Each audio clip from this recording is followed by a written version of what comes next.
Welcome to the house next door with Barbara Gillio and Anthony Harris, where real estate meets reality. Well, welcome back. Yes, welcome back to the house next door. And we're going into the Christmas season. We are. I have my Merry Christmas shirt on. I got my plain old black shirt on. Your plain old black shirt on. And today we're going to talk about the Grinches in our business. Yes. Grinches are business that stole our joy, yes. right? Yep. But before we get into that, Anthony has shared a new hobby that has emerged, and I think it's hilarious, and so does my mom, and we text about it. We text about God. it. Oh, no. So Anthony's into bingo now. I am. So the crazy thing is I've never won a bingo game in my life. Why am I into bingo? I know, but it's not just that you're into bingo. You're into late night bingo. That's next to Sugar Strip Club. That's next to a strip club called Sugars in San Antonio. So I won 2 games so far, but not money. So one was $100 in pull tabs, which we'll talk about that later. Pull tabs. Yeah. And then one was I won 2 tablets, which the bingo cards are on the tablets. Okay. So you want a tablet, like an iPad? No, only for the game. So because you buy the or you buy the cards, which are tablets. So it's all computerized. Anthony, what's the average age? Well, it depends. Late night bingo is a mix of everybody. Okay. We don't discriminate against anything. No, I'm being an ageist. But if you go at 8 o'clock bingo, the average age is 67. Okay. And the one next to Sugars, the strip club? Yeah, that's late night only. Do we get into strip bingo? So I think what happens is people start at the bingo. Then they take their winnings to the strip club. Okay, I can see that. So we've been there twice. Not to the strip club, to the bingo. And it's funny because there's some same people that are there. Okay. But also, I'm the same person that's there, too. So. I was going to say, that puts you in the... So, just an interesting side hobby that our young Anthony, who's not even 30, has taken on. The horse races are fun, and we'll have to go, and I'll teach you everything. I don't know. A horse race is... But, it's a long process. It's bingo terminology that I'm not ready for today. Well, could you imagine my first time? No. Like, this is only this week. He's a bingo virgin next to Sugar Strip Club. So, anywho, the Grinch who stole your business. Let's get back to the Grinch who stole our business. Okay. So, I'm going to start. Shall I start with my story? Yes. Okay. So, early on in my career. I love how we transitioned from Sugar Strip Club to serious real estate. But that's how we are. That's how our conversations are. They're very fluid. And,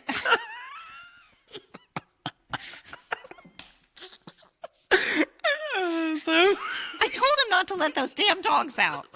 Son, let the damn dogs out. We're just talking and we look across at the windows and 2 dogs go running. My bears are brutally fighting. And so this is going to be interesting to try to podcast with 2 big bears fighting outside. But we're gonna put some blinders on like the racehorses. Just gonna marry on. So the Grinch. So I'll start with my Grinch, and it was early on in my career, which I feel like most of my stories are early on in my career because I feel like that's when. I don't know. I just felt like the universe was throwing me such terrible things. They were like, do you really want to be a realtor? I felt like that's this year. I feel like we're having a relapse. Just testing me. Or maybe I'm just jaded to everything now because I've been in real estate so long that, You're like, that's all what happened? Okay. Yeah. But this particular client was an anesthesiologist. They're looking at a luxury product. It was early on in my career, very excited about having, kind of a higher end luxury client. It was one of my first. It wasn't my first, but it was one of my first. And so I was very excited about this. And I came from kind of a custom home building marketing background. So I was excited to, possibly we go the custom home build route. And this was in Georgetown. So we looked at several houses and different options. And finally we settled on one that was going to be a full remodel. But the house had like amazing bones. When we're there, we're doing the inspection, right? And the inspector is out working on the AC. Something comes back where the AC needs to be, the refrigerant's low or the refrigerant's low. I'm Freon is low. That's probably what it is. I'm not saying it correctly. We're not HVAC. I'm not an HVAC specialist. And I'm also perimenopause brain all the time. So words just fail to come out of my mouth. Or sometimes. Dirty words come out. Right, exactly. And so all of a sudden, my client goes, "Oh, I used to huff that." Me and the inspector The refrigerant? Yes. And I'm like, "What do you mean?" And he's like, "Yeah, I used to go out and I'm wondering about the logistics of Well, that's what I was just about to say. So does he go out to the AC unit and huff on that? Yeah, how do you do that?" And I'm sure our audience would like to hear me sniff. Yeah. Huff. And I was just imagining him sucking on some sort of refrigerant pipe or something. I don't know. I feel like it wouldn't be satisfying at all. I don't know what he did, but he was talking about he's an anesthesiologist? Yes. Oh. So he went into the right line of business, right? Maybe. I don't know. So anyway, he's going on and talking about this. And then all of a sudden, and his daughter is there. He has this little girl. She's probably 2. She's a toddler. And the wife is not there. And he just tells us a story about how he was way into huffing, AC fluids. And the inspector and I are just like a bit perplexed. And then he goes, "Well, I'm kind of hungry, so I'm going to go to McDonald's. Barb, you're good watching my kid, right?" And I just sort of looked at him. Why doesn't he take his kid? He's probably going to go sniff some AC. He's going to sniff some AC food. And I'm just like a people pleaser at that point. He went to go get high? I don't know. And so that's weird. I said, why wouldn't he take his kid to he's McDonald's? like, well, his kid is a little unruly. So I get it. But and you're now the babysitter. So he leaves. So I agree with it because I'm stupid. And I say, yeah, sure, I can watch. So he leaves for 3 hours. The entire time of that the is inspection. not a McDonald's. That is not a McDonald's. No. And so when I was left alone, he could have done a surgery. He could have done a surgery. The inspector, he's like, "That guy's weird. He shouldn't be like, is his brain okay after sleeping?" And I said, "I don't know. He's a doctor." And he's like, "Oh gosh, that's scary." And then he saw that I was left with this kid, and the inspector was, I had done many inspections with this guy so far, and he was kind of my regular guy. And so he was like, "I don't know what you got going on." Then he comes back, and we're wrapping up with the inspector, and then the wife comes. And because she had been working, she works at the hospital too, but I didn't know exactly what she does. I think she was a nurse. And that treats his high patients. Yeah. And then the inspector ends up wrapping up and leaving. And then we're, closing up the house, getting ready to leave. And they start having an argument. Oh. And so they're fighting in front of each other. They're fighting with each other in front of me and their toddler. And the toddler has like this Play-Doh that she's been playing with. And he takes the Play-Doh, he throws it at his wife, hits her in the face with the Play-Doh. And they're swearing. All kinds of swear words. And I am... You might as well say because... No. And I'm super uncomfortable because... Yeah, that's awkward.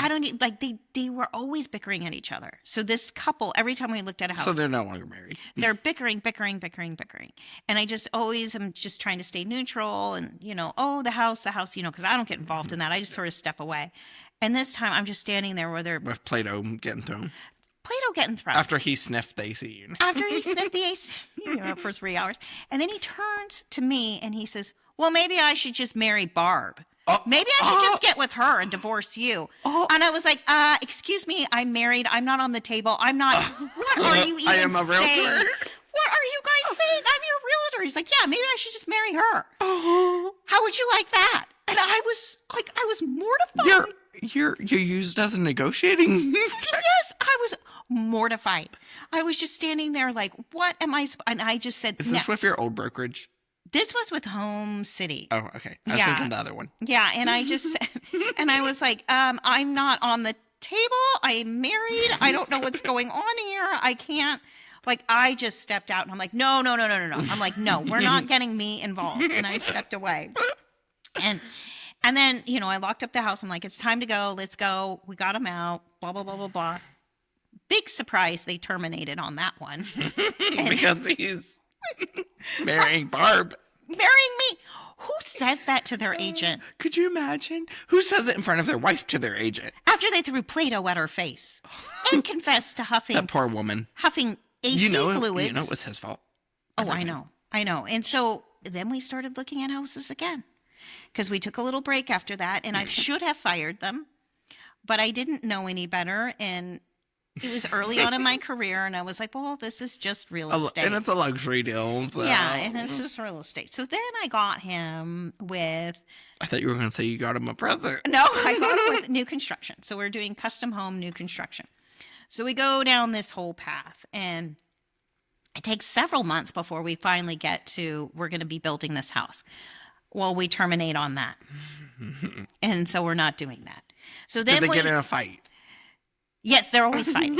They're always fighting. And the poor kid is always there, and I'm babysitting the kid while they're fighting. So then we meet another builder, and then we decide we're going to do a spec home with this builder.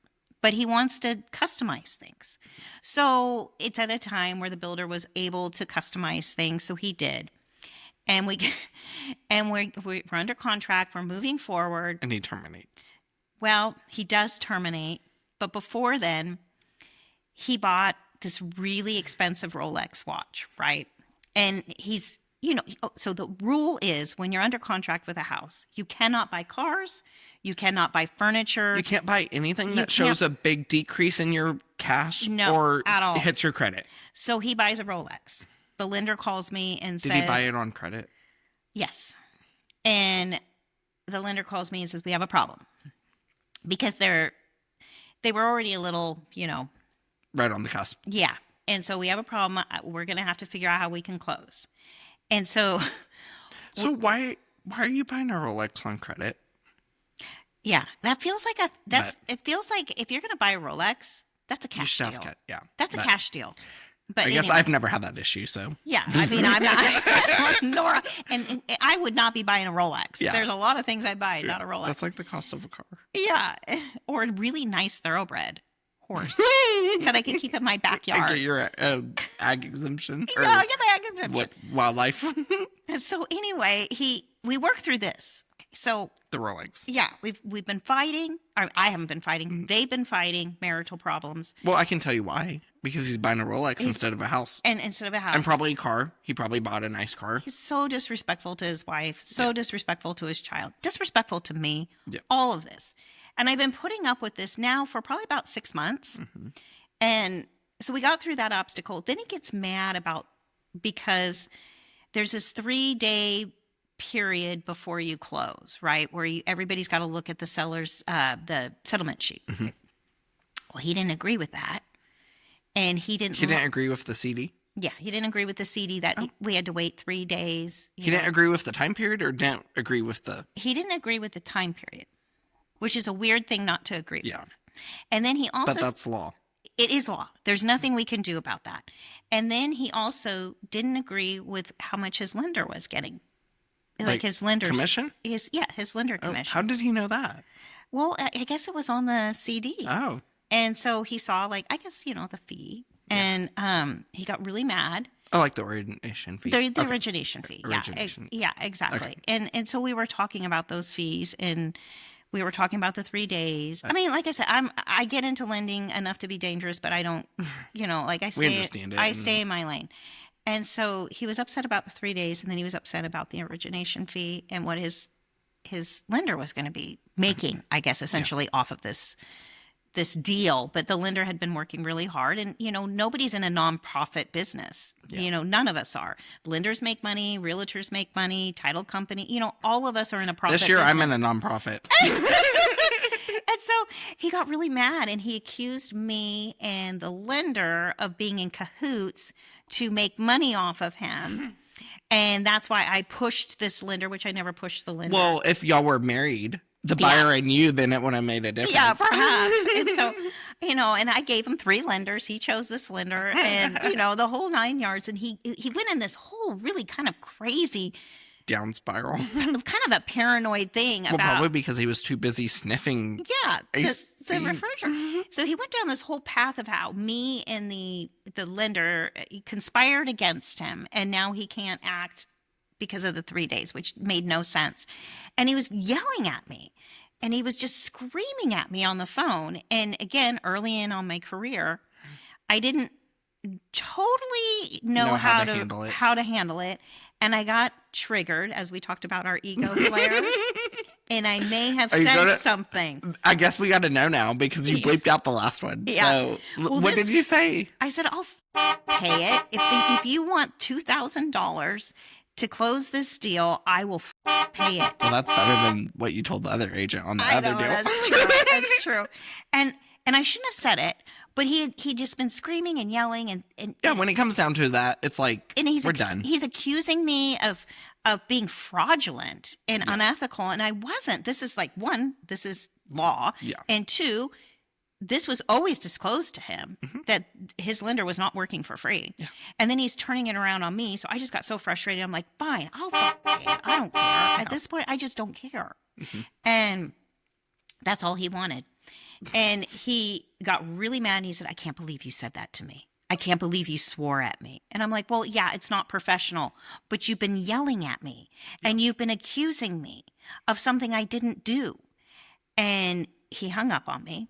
And I'm like, also, you propositioned, it's not really propositioned me, but let's talk about that fight where you threw something at your wife's face and then said, what if I just get with me? Like bar, like I'm just some sort sexual of harassment. It's kind of sexual harassment, yeah. Like I've been putting up with a lot from you, and I say the F word to you, and then you all hell breaks loose. And now I'm unprofessional. You are huffing off of you got your lips next to an AC unit, and you're propositioning me, and throwing Play-Doh at your wife. I just think he's an anesthesiologist. Oh, and he did talk about that. He's like, I'm a god. So we were driving around looking at houses. Nobody's a god. Sorry. He's like, I'm a god. I hold people's lives in my hands. And I'm like, how many did you kill? I'm like, oh, do you? Do you, though? I mean, I'm scared if you're my god. I mean, if you're my anesthesiologist, I'm running. Did not give me a lot of faith in the medical community. And it turns out he's really more pain management than actual people going under general anesthesia. What?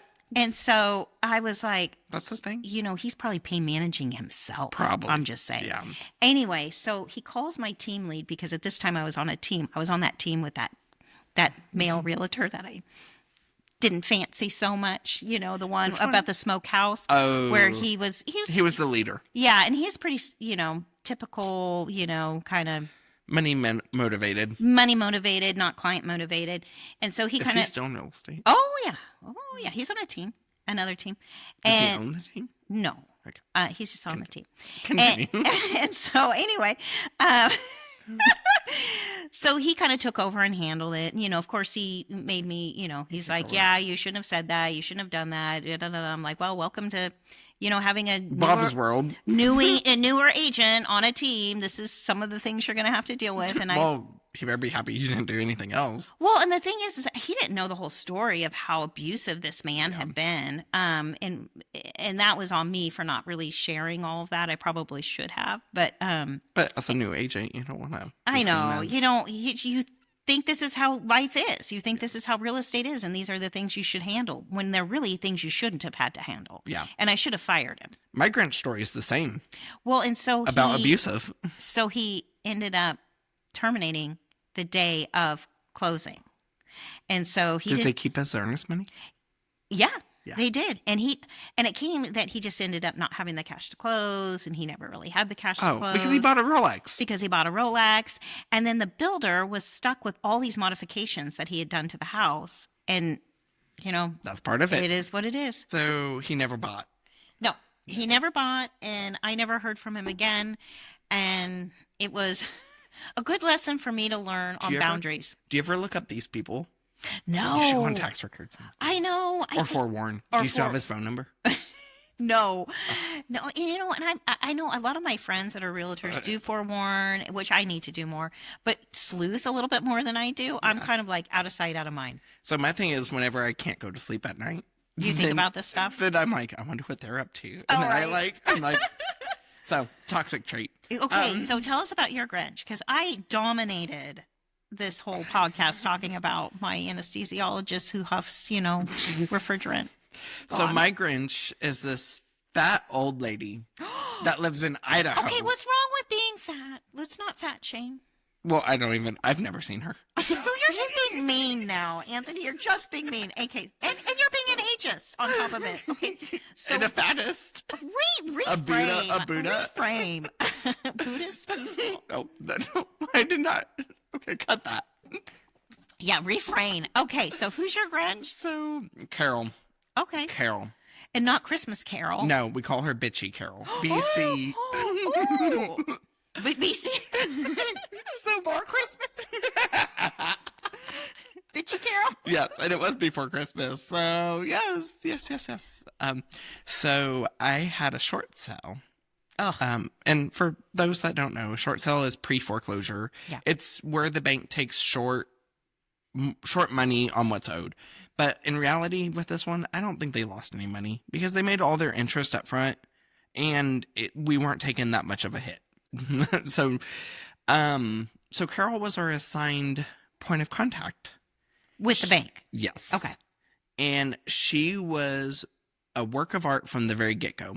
Her first email to me, she sent me an email and she's like, hey, here's their approval for the program. Here's the addendum. Here's blah, blah, blah. So I didn't respond because we were going through assumable loan. And so we didn't want to start that until we figured out about the assumable loan, because that was our first, that's better for everybody. Someone just takes over the loan and you don't lose any money. You just wipe even. So fast forward, it got denied and blah, blah, blah. But so Carol said, so I responded, like, she sent it on a Monday, Tuesday. I don't know. I didn't respond until the next Wednesday or Monday. And I said, sorry for the delay. Thank you so much. I'll get it signed by my clients. I'll send it back. She said, why are you sending it from another email? And so a little backstory is Realty Austin got acquired by Compass. So we have two email addresses. One is Compass, one is Realty Austin. My Compass forwards to my Realty Austin. So it doesn't freaking matter. Right. Right. Like, I get both emails. I send from both emails. So be it. Who cares? I'm getting the email. So I respond and I say, sorry for the confusion. We got acquired by Compass. I have two emails. I checked both of them. She's like, well, I don't understand why you didn't respond then. Oh. So we started out there. Carol's a peach. A peach. Yeah, Carol's a peach. Yes. So, or a bitch. So that's how we started. We went through this whole process for months, probably 2 or 3 months. And it was the same buyer getting thrown around. She kept denying, she never denied the offer, but she'd say, you need to fix this. You need to fix that. So she would deny the contract. Yeah. Like the contract she wouldn't wasn't deny right? it. Oh. She would just say, this needs to be fixed. This needs to do this. She wanted the title company to do certain things. And like, we can't do that. That's illegal. Yes, illegal. And then she wanted me to rewrite the contract. Then she wanted me to not put an addendum on the contract, even though it's an addendum. And by definition, it's attached to the contract. Right. And so she just never said no to the contract, but never accepted the contract because she wanted all these modifications that were not legal. Yes. Oh, wow. And it wasn't her place to tell us how to write a contract, not her place to tell us what could be on a closing statement, not her place for anything. No. So, and she kept blaming everything on Those HUD. are all very much in place for a reason. And it's very systematic. Yeah. It's like, I do this day in, day out. I understand you do too, but you're also in all 50 states. Right. I am in Texas. And Texas real estate is very, very different. Yes. We can't just go. She wanted me to delete a page from the contract after it's been executed. Oh, we can't do that. No, she wanted me to go in and black out, like, to make it white. Just delete it. Oh, you can't like it never happened. You can't do that. Not in Texas. No, we don't not anywhere. Not anywhere. What state? Yeah. It's a contract. You've agreed on a contract. You can't just delete a page because you're not filling it. That's stupid. No. But so to each their own. So what did my dogs just came up again. So what happened? So so the buyer actually terminated because they were done with it. Took several months and they were done with it. Yeah. So they they terminated the contract. Leading up to this, I already had the conversation with my clients. Like, what happens if this doesn't go through? Because it wasn't looking great. Yeah. So we went through all the pros and cons. So like, we're done with it. We don't care. They can take it as foreclosure. We can do deed in lieu of foreclosure, which is where it's a little less than foreclosure. You pretty much surrender it and you say, don't go through the process. Here's the deed. I'll back down, and you move on. Yeah. It doesn't go on your credit. It's still whatever. So does it go to foreclosure at that point? Okay. No, the bank just takes it. You just deed it over to them, essentially. Okay. Yeah. So you just bypass all that legal stuff. Okay. So banks rather do it that way because it's cheaper on them. Well, and it's better for The borrower, because it Yeah. doesn't go on as a foreclosure, Yeah, because it which- wasn't foreclosed. it'll stay on your record for Yeah. 7 years. 7 years. Exactly. So, So, okay. and they gave us that offer at the very beginning. And so my clients inquired about it about a month ago when things weren't going great. And they're like, well, we've changed our policy. We really don't know. Oh, wow. So then now, fast forward. So they offered the bank the D in lieu foreclosure. They're like, nope, you're not getting it. We're not doing it. We're only doing foreclosure. Oh, So- no. And there's been a little heated emails back and forth between me and Carol and my clients. Yeah. We might have talked to her supervisor Okay. because she would send us emails all in caps and bold letters. Really? Yes. So, and it was all from her. You know, I'm a very, like, easygoing person that at the end of the day, I'm here to sell a house. Right, you are. I'm the one It's- who loses my temper from time to time and drops an F-bomb on people, as we have learned. And about me. I never told bitchy Carol that she was a bitch. You'll have to bleep a lot on this. It's okay. So, so I talked to my clients. I was like, well, what do y'all want to do? And I was like, I'll do whatever you want. But at this point, I don't think this house is sellable in the condition that it's in with the lender the way they are. Well, and that the bank isn't willing to work with a buyer. When Yeah. you have a buyer, they're not willing to work with it. They want to get into the logistics of the contract. About And who rewrite it. who pays the recording fee. Not even who pays it, that it's paid. Because we put that the buyer pays it. Right. And she cared that the recording fee that is required by law Mm-hmm. that goes to the county for recording the document. right. Yeah, so stupid. Yeah, But that's stupid. so my clients ended up terminating the contract or the offer or the listing agreement, sorry. And we just moved on, and so Now are they suing the bank? no, they No. decided not to. Okay. So they're just walking away. But they have turned them into HUD, the Fair Trade Commission, Yeah. and Consumer Protection for Lending, and Well, because they stood in the way of Yeah. a willing buyer and a willing seller. The bank did, and the bank was going to benefit from this. Everybody was going to benefit, but again, somebody's ego yep. got in the way of a deal, and then it all fell apart. And that's pretty much what I put in my email. So I emailed her and her boss whenever I sent over all the documents with the termination. Yeah. And I said that Carol I didn't call her out by name, but I said bank representatives have derailed this transaction from the get-go, and that we were pretty much doomed for Yeah. foreclosure, and that Yeah. they did not do anything to help us. No. So, Yeah. but that's that. Well, and those are some pretty good Grinches for the year. Yep. You know, mhm. And as we're- that was just this week. that was just mine was about 10 years ago, but yours was this week. So there might be some anger still there, but Yeah, you know, that's okay. It's fine. Well, as we're wrapping up this holiday season, if you guys have any Grinches, our listeners have any Grinches that they'd like to share, go to our website. Yeah. Share the in the house comments. next door, or it's actually house next door tx.com. Yeah. Drop and- us a line. Tell yeah, us what and your Grinch has been for 2020. is this our last episode for the season? Nope. No, we got one have more? Okay. One more episode for this So- season in this year. Yes. Yes. So y'all have is it Merry Christmas? it's a Merry Christmas. No, the next one's Merry Christmas. Merry Christmas. But we're in the Christmas season. True. So it's still, we can always say Merry Christmas. Yeah. So until next week, Merry Christmas. and a Happy New Year. Thank you for tuning in. We'll see you next week. Yes, so please like, subscribe, comment, Share, follow. whatever it might be. Until next time.